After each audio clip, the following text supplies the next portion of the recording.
दोस्त लेकर आया हूँ गुणनखंड की तीसरी क्लास। 2 क्लास में ऑलरेडी ले चुका हूँ। आप डिस्क्रिप्शन में उनका लिंक दिया रहता है, आप देख सकते हैं वहाँ पे जाके। जिनकी पिछली 2 क्लासें छूट गई हैं वो वहाँ देख सकते हैं डिस्क्रिप्शन में। अभी क्या है कि मैं सवाल लेके आया हूँ। जैसे कि मैंने अपना दूसरी क्लास जो ली थी उसमें मैं सवाल लेके आया था जो कि बोर्ड परीक्षा में आए हुए हैं, नवोदय की सैनिक स्कूल की परीक्षाओं में आए हुए हैं ये।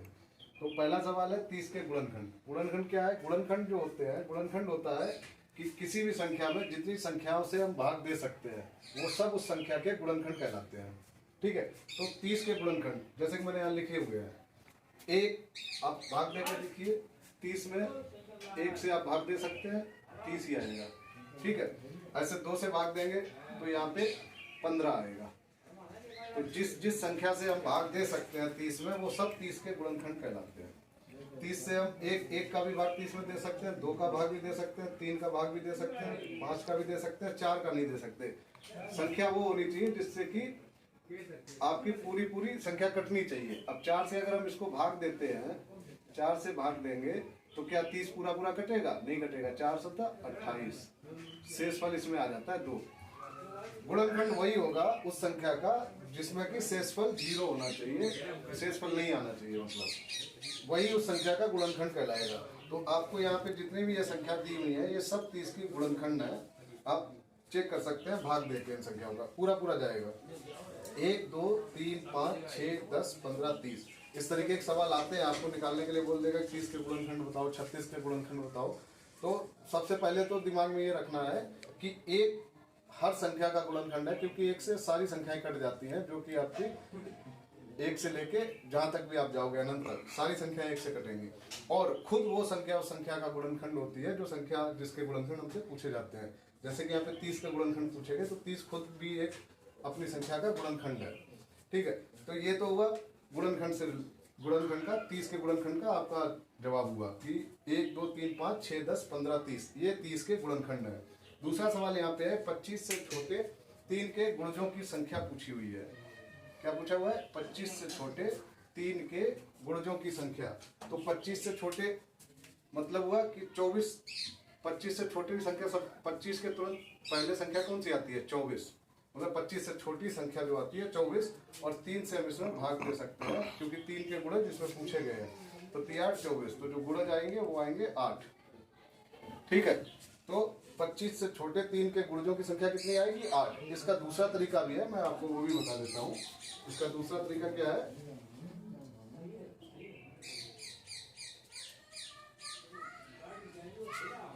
पच्चीस में हम 3 से भाग दे लेते हैं, या 3 का पहाड़ा पढ़ के देख लीजिए। 3 एकम 3, 3 दूनी 6, 3 त्रिका 9, 3 त्रिका 9, 3 चौक 12, 3 6 15, 3 छक 18, 3 8 24। ठीक है, इतनी संख्या आपकी आई। अब आप आगे जाओगे 3 में 27। 27 क्या है?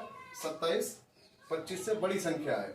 हमें संख्या क्या चाहिए? उसने क्या बोला? 25 से छोटी संख्या चाहिए जो 3 से गुणा का मतलब गुणा, 3 से जिसमें गुणा हो जाए, या 3 से भाग देने पर 25 से छोटी संख्या है। ऐसी कितनी संख्या है? 3 के गुणज कौन कौन से? आप देखो, ये 6 3 का गुणज है, 9 भी 3 का गुणज है, 12 भी 3 का गुणज है, 15 भी, 18 भी, 24 भी, 27 भी। लेकिन 27 जो है 25 से बड़ी है। हमें अब कितनी संख्या चाहिए? हमें 24 तक की चाहिए, क्योंकि उसने 25 से छोटी संख्याएं पूछी है। तो 24 तक जब हम आएंगे, संख्या आप काउंट कर लो, क्योंकि उसने संख्या पूछी हुई है। यहाँ पे आप संख्या, उसने क्या पूछा है? 25 से छोटे 3 के गुणजों की संख्या कितनी है? 1 2 3 4 5 6 7 और एक संख्या छूट गई है। आप देखिए 3 दूनी 6, 3 त्रिका 9, 3 चौक 12, 3 6 15, 3 छक 18, 3 7 21 भी होती है एक संख्या जो कि छूट गई। आप लोग जो है कमेंट में तुरंत बताया कीजिए, हम लोग देखते हैं कमेंट में, आप बताया कीजिए कोई ऐसी मिस्टेक होती है तो उसको आप बता दीजिए। अब आप संख्या काउंट कर लीजिए, 1 2 3 4 5 6 7 और 8। कितनी टोटल संख्या होगी? 8।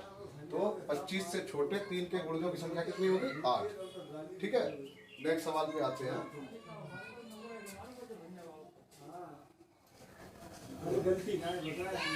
अगला सवाल क्या है? 24 और 32 के ओवनिष्ट गुणनखंड क्या है? ओवनिष्ट अंग्रेजी में इसको हम कॉमन भी बोल लेते हैं। तो 24 और 32 के गुणनखंड निकालने के लिए मैंने आपको तरीका बताया था। गुणनखंड कैसे निकालते हैं? गुणनखंड निकालने के लिए सबसे छोटी संख्या वैसे तो एक होती है, लेकिन एक से आप भाग दोगे तो सेम संख्या आती है, वही संख्या वापस रिपीट हो जाएगी। तो हम रिपीट नहीं करनी है हमें क्या करना है, उससे बड़ी जिससे कुछ कट के आए। तो हम एक से बड़ी संख्या लेते हैं, तो 2 को लेते हैं। 2 से जब इसको काटेंगे तो 12 बार जाएगा ये, और फिर से 2 से काटेंगे तो 6 बार जाएगा, फिर से 2 से काटेंगे 3 बार जाएगा, और 2 से अब नहीं कटेगा, ये 3 से कटेगा, 3 से कटेगा 1 बार जाएगा। 32 को करते हैं, 2 से काटेंगे, ये 16 बार जाएगा, फिर से 2 से काटेंगे 8 बार जाएगा, फिर से 2 से काटेंगे तो ये 4 बार जाएगा, फिर 2 से काटेंगे 2 बार जाएगा, फिर 2 से काटेंगे 1 बार जाएगा। अब हम क्या करते हैं, हम देखते हैं कि 24 के गुणनखंड क्या आ गए, 2 में गुणे 2 गुणे 2 गुणे 3, ये हो गए 24 के गुणनखंड। ठीक है, और 32 के गुणनखंड क्या हो गए? 32 के गुणनखंड हो गए 2 में गुणे 2 गुणे 2 गुणे 2, ये 32 के गुणनखंड हो गए, ये 24 के गुणनखंड हो गए। उभयनिष्ठ का मतलब होता है कि संख्या कॉमन, मतलब सेम संख्या, एक जैसी संख्या। उभयनिष्ठ का मतलब क्या हुआ? एक जैसे। तो इसने उभयनिष्ठ गुणनखंड पूछे, तो एक जैसा क्या है, यहाँ पे 2 है, यहाँ भी 2 है, यहाँ पे 2 है, यहाँ भी 2 है, यहाँ पे 2 है, यहाँ भी 2 है, ऐसा है। तो अब इसके उभयनिष्ठ गुणनखंड क्या आ गया? 2 में गुणे 2 गुणे 2, क्योंकि आगे यहाँ 3 है, इधर 3 नहीं है, कहीं भी नहीं है। तो ये जो है उभयनिष्ठ गुणनखंड जो इसके आए हैं वो 2 में गुणे 2 आ गए।